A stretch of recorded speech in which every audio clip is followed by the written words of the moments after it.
കുടുംബങ്ങളിലും കുട്ടികളിലും ലഹരിവർജനം ഊട്ടിയുറപ്പിക്കുന്നതായിരുന്നു കോഴിക്കോട് കടപ്പുറത്ത് കണ്ട സ്ത്രീകളുടെയും കുട്ടികളുടെയും പങ്കാളിത്തം.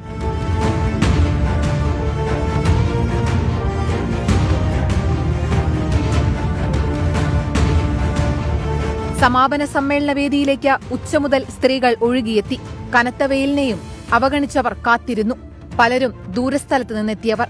എല്ലാവർക്കും പറയാനുള്ളത് ഒന്നുമാത്രം: ലഹരി വേണ്ട, അക്രമം വേണ്ട. ഞാൻ ലഹരിക്ക് എതിരായിട്ട് വണ്ടൂരിൽ നിന്ന് കോഴിക്കോട് വരെ യാത്ര ചെയ്ത് സൈക്കിൾ യാത്ര ചെയ്ത് എത്തുകയാണ് കോഴിക്കോട് വരെ. ലഹരി മാഫിയക്കെതിരെ ശക്തമായ രീതിയിൽ നമ്മൾ യുദ്ധം പ്രഖ്യാപിച്ചിട്ടുള്ള ഒരു ടീമാണ്. ഞങ്ങൾക്കിതിൽ അഭിമാനമാണ് തോന്നുന്നത്. ഞങ്ങളും no drugs, no tobacco and no alcohol യൂസിനെതിരെ തന്നെയാണ് നിൽക്കുന്നത്.